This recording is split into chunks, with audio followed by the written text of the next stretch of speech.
संगीत रागी जी, इस विषय पर बोलने का शुरुआती 1.5 मिनट का आपका समय शुरू होता है। अब क्या घुसपैठियों को बीजेपी ने चुनावी हथियार बना लिया है? टॉपिक पर रहिएगा। 90 सेकंड। देखिए, बिल्कुल नहीं। मुझे लगता है ये राष्ट्रीय महत्व का मुद्दा है, देश की सुरक्षा का मुद्दा है।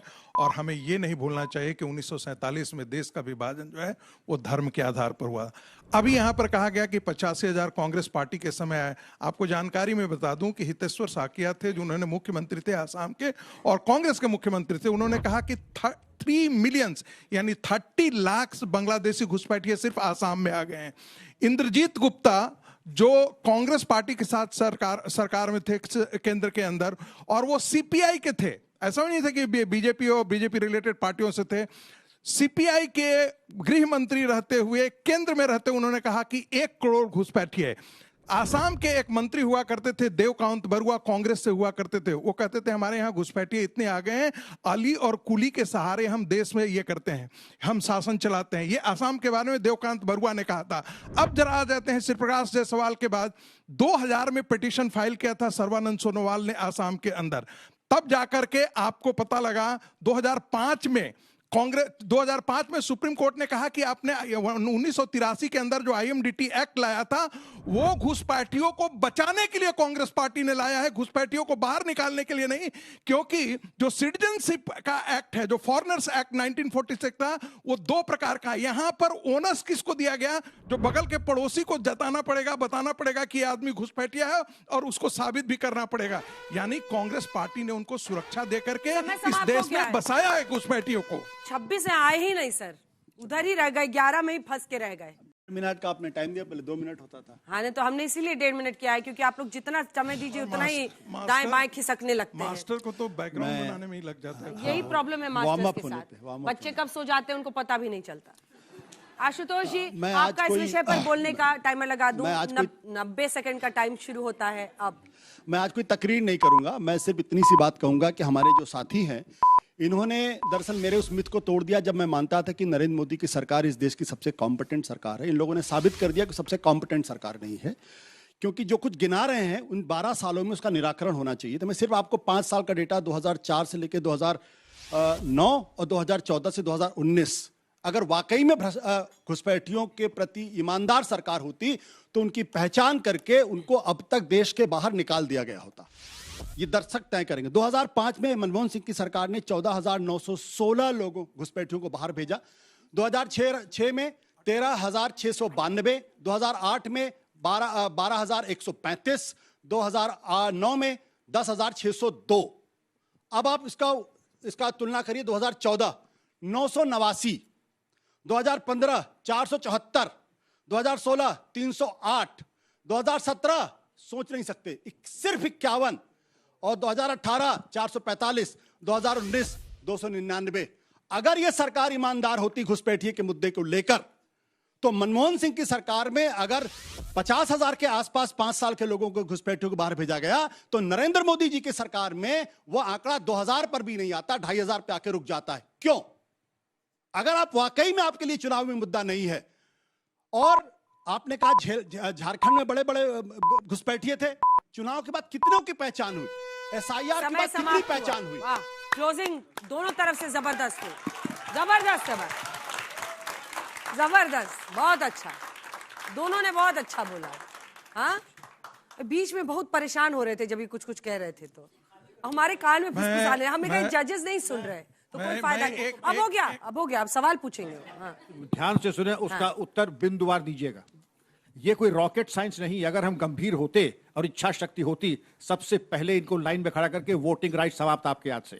दूसरे जो भी सरकारी संसाधन आपको मिल रहे हैं, उज्ज्वला योजना, गैस योजना और फ्री राशन, ये बंद आज से।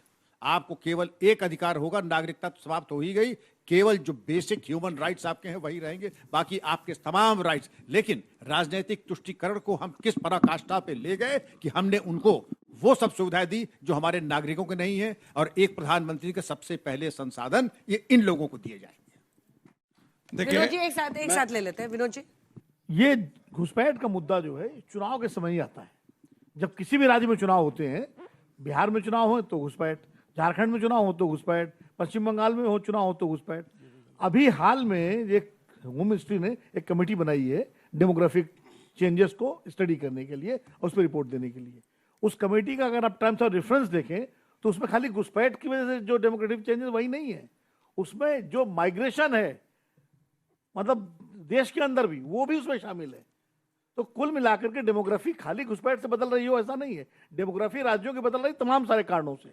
इस पर क्या कहना है आप लोग? गौरव, एक प्रश्न अगर मैं भी, और क्योंकि प्रश्न हमेशा सत्ता पक्ष से पूछा जाता है, मैं सत्ता और विपक्ष दोनों से, क्योंकि ये राष्ट्र नीति का प्रश्न है, तो इसमें सत्ता और विपक्ष को एक मत हम क्यों नहीं कर पाते हैं कि सत्ता और विपक्ष मिलकर इस एक मुद्दे को डिसाइड करें कि तुमने नहीं किया और तुमने नहीं किया, बिल्कुल दोनों ने नहीं किया, लेकिन नुकसान किसका है? नुकसान आपकी भावी पीढ़ी का है। तो उस भावी पीढ़ी के आगे के नुकसान को रोकने के लिए क्या वो कारगर कदम अब एक राष्ट्र नीति के तौर पर उठाए जाने की आवश्यकता है? देखिए, मुझे लगता है विनोद जी ने भारतीय जनता पार्टी के नेशनल एग्जीक्यूटिव का रेजोल्यूशन नहीं पढ़ा है।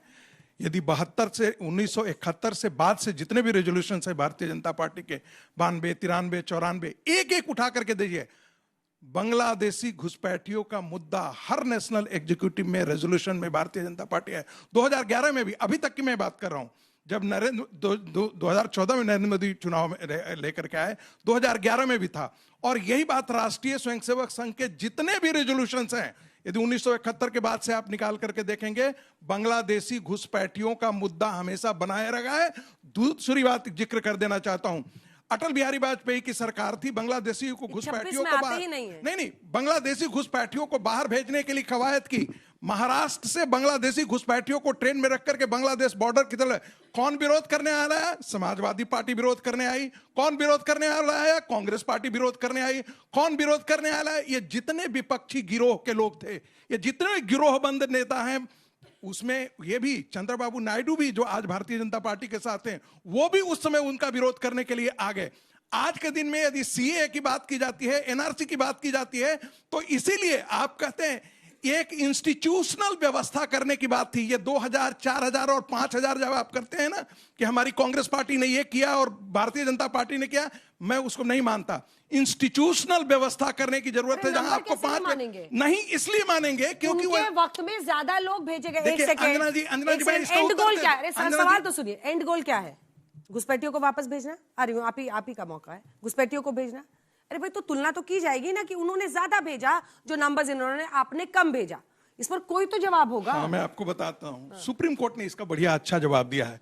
सुप्रीम कोर्ट ने 2012 में कहा कि जिस रफ्तार से कांग्रेस पार्टी ने और जिस तरीका लगाया है आईएमडीटी एक्ट, 300 साल लग जाएंगे बांग्लादेशी घुसपैठियों को डिटेक्ट करने में और उनको बाहर घसाने में। ये सुप्रीम कोर्ट के जजमेंट में बता रहा हूं। मैं संगीत रागी जी की भावनाओं से 100% नहीं, 1000% सहमत हूं। दिक्कत क्या है कि भारतीय जनता पार्टी इतनी कॉम्पिटेंट पार्टी है कि सिर्फ रिजोल्यूशन ही पास करती रहती है, सिर्फ रिजोल्यूशन पास कर रही। और अमित शाह ने, जनता पार्टी केंद्र में सत्ता में नहीं थी सर, मैंने नहीं माना था। मैं आपको मनमोहन सिंह जी सत्ता में थे। देखो, ये तो काउंटर हो गया, ये गलत बात है। अमित शाह जी पार्टी के अध्यक्ष थे 2016 में। उन्होंने एक प्रेस कॉन्फ्रेंस में माना था कि अटल बिहारी वाजपेयी की सरकार घुसपैठियों के मसले पे नाकामयाब रही। अभी गूगल करिए, आपको मिल जाएगा, कारण भी बता दूंगा। इंस्टीट्यूशनल फ्रेमवर्क की बात करते हैं, असम के अंदर इंस्टीट्यूशनल फ्रेमवर्क था, वो घुसपैठियों की पहचान की जा रही थी। शुरुआत में 45 लाख, फिर फिल्टर किया गया 19.6 लाख घुसपैठिए पहचान किए गए, फिर फिल्टर किया गया 16 लाख लोगों की पहचान हो चुकी है। जल्दी 16 लाख लोगों की पहचान हो चुकी है। उनमें से 7 लाख मुसलमान हैं, 9 लाख के आसपास उसमें हिंदू हैं। अब चलिए, मैं मान सकता हूं भारतीय जनता पार्टी के हिंदुओं से उसको प्रेम है, मुसलमानों से प्रेम नहीं, तो कम से कम जो 7 लाख घुसपैठियों की पहचान आपने कर रखी है असम के अंदर, उसके 10% को तो बाहर कर देते। क्यों नहीं किया आपने? इसका मतलब आपके लिए सिर्फ चुनावी मुद्दा। और तब जब देश के प्रधानमंत्री चुनाव के दौरान कहते हैं ये घुसपैठिए हमारी मां बहनों के मंगल सूत्र को छीन लेंगे, जब देश का प्रधानमंत्री ये कहता है और सिर्फ कहता है और उसके बाद वो अमल में नहीं होता है, तो क्यों ना माना जाए कि ये सिर्फ और सिर्फ चुनावी मुद्दा है। बहुत धन्यवाद। लोगों को भटकाने के